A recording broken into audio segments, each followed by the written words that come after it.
Pessoal, a gente está aqui com essas transmissões agora em cima da bancada para falar de um assunto que é polêmico. É troca de fluido, de transmissão automática, mas o principal, como verificar o nível.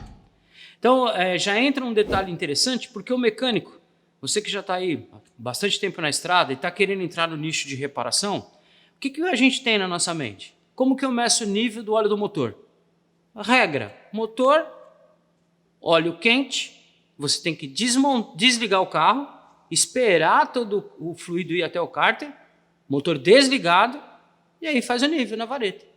Um carro ou outro, uma BM ou outra, que você hoje já consegue ver no computador de bordo e tal, mas 99% da frota é assim que faz nível de motor, correto? Aí você vai ter 25, 20, 30, 5, 10, sei lá, aí é a especificação do motor. Aqui é complicado. Não é que é complicado, é detalhado. Então a gente está aqui com qual objetivo? Primeiro, câmbio aqui. Embora ele é um JF011, CVT, aplicado na Nissan, Renault Fluence, ASX, muitos veículos, mas não vamos se preocupar com o câmbio, se ele é CVT ou não. Método de verificação do fluido é convencional, com vareta. Então eu tenho uma vareta, acesso fácil lá no cofre do motor, eu vou ter aqui duas marcas, normalmente uma escrito Hot, mais acima, e outra escrito Cold, mais embaixo. Por que é tão distante essas duas marcas? Porque o fluido da transmissão automática, em função do pacote de aditivos, de tudo que ele precisa atender dentro da caixa, ele acabou ficando com uma característica. Quando ele é aquecido a 100 graus, ele pode expandir do tamanho dele 30%. Então 1 litro vira 1,300. 5 litros vira 6,5 litros quando dilatado. Então a marca vai muito lá para cima. Então olha o perigo. A pessoa não sabe como que verifica, não sabe que tem essa diferença quente e frio, aí ele verifica o óleo frio e acha que está baixo e adiciona. Quando esquentar, vai passar do nível. Aí vai gerar bolha, espuma, cavitação, danifica a caixa. Então só o técnico realmente pode fazer essa verificação. O que aconteceu? Então no início era tudo assim, com vareta convencional. As montadoras, preocupadas justamente com a falta de qualificação técnica da pessoa que verifica, até o proprietário mesmo, o brasileiro, de um modo geral, gosta muito de carro. Então ele chega lá no final de semana, vai verificar a vareta do óleo do motor, vai verificar a vareta do óleo do fluido do câmbio, aí ele faz coisa que não deveria. Então, o que a montadora fez? Esse segundo método de verificação. Isso aqui é uma 9 HP48, mas ele exemplifica outras tantas que tem. A Mercedes trabalha assim também. E outros câmbios já também trabalham assim. O que é aqui como que é o funcionamento? Embora eu tenha o alojamento, como se fosse a vareta, um outro carro que também trabalha assim é a 62TE. Tem até um tubo semelhante a esse, mas só tem o tampão. O cara tira o tampão e fala, cadê a vareta? A vareta é uma ferramenta que você tem que adquirir. Então ela vai ter toda a escala e também uma particularidade que é totalmente diferente de motor. Cada caixa tem uma temperatura específica que foi ditada pelo fabricante que eu devo verificar o fluido. Então vamos lá. Motor funcionando, alavanca em P 95% da frota, porque tem uns 5% que é em N. Olha quanto detalhe. Por exemplo, um que é em N, alguns carros da linha Mitsubishi. Então eu tenho lá, e às vezes vem até escrito na própria vareta, verificação do fluido, né? Neutral, em tantos graus, e aí é legal, mas às vezes não tem. E aí o cara, e agora, como é que eu faço? Então, manual do proprietário e às vezes manual de reparação, porque nem sempre tem no manual do proprietário também. Por quê? Porque esse tipo de detalhe aqui, ó, esse tipo de sistema foi feito justamente para tirar da mão do proprietário, do frentista de posto, da pessoa que não é qualificada para verificar o nível. Tem hoje em dia reparadores que chegam embaixo do carro, onde que é o bujão? Como que eu verifico o nível? Até cara que já está na estrada há algum tempo, porque realmente foi feito para que não tivesse uma facilidade. Tecnicamente o cara tem que ter qualificação para fazer esse tipo de reparo. Ah, mas é simples, é só nível. O nível é a vida da caixa. Se tiver com um nível baixo ou alto, pode danificar. E quebra, perde uma caixa de verdade. Muito bem, falamos de dois modelos aqui que a gente consegue ver. Com vareta, a vareta, mas sendo uma ferramenta. Esse terceiro modelo aqui. A ZF usa muito esse modelo. Essa aqui é uma 8 HP, mas vale para 6 HP, vale para vários câmbios longitudinais, vale para a família 6T, embora transversal, a família 6T30, 40, 45, 70 da GM é bujão lateral. Então eu vou ter um bujão aqui na lateral, olha. Eu removendo esse bujão, alavanca em parque nesse modelo, carro aquecido, de acordo com os graus que a montadora ditou, 60, 40. Depois eu vou contar uma história para vocês de verificação do 09G. Daqui a pouquinho. Olha lá. Tirei carro, alavanca em P. Carro funcionando.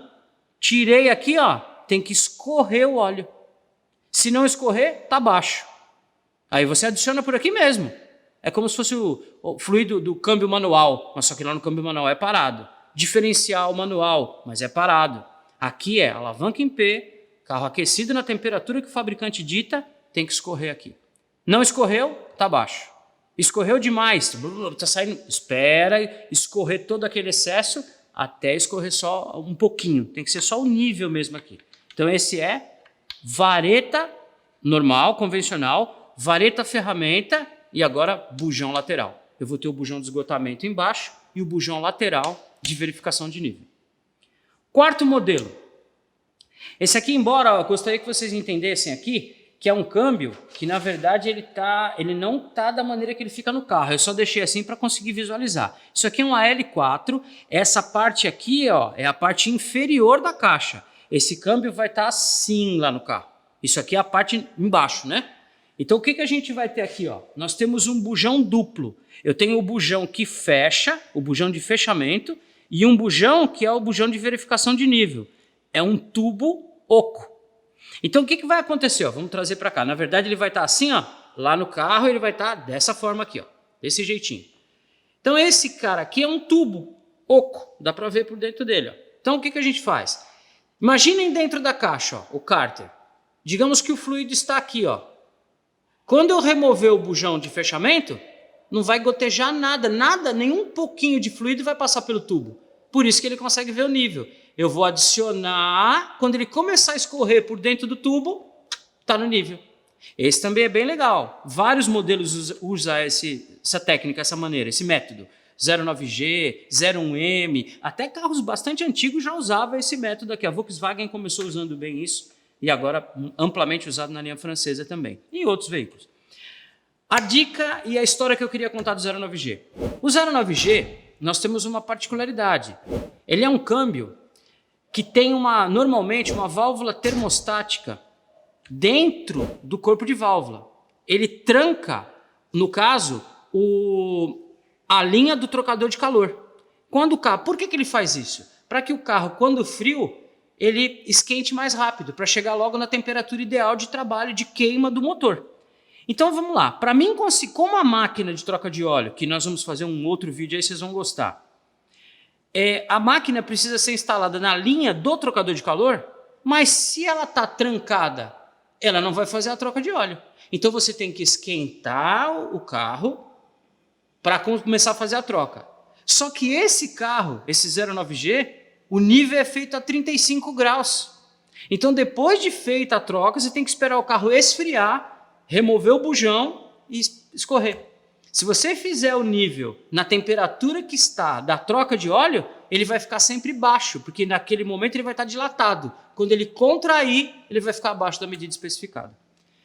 Imagina explicar isso para o dono do carro, que já vem de uma cultura que é só troca o óleo aí, vê o nível e já era. Eles acham que é rápido. Então precisa de ter toda essa explicação técnica.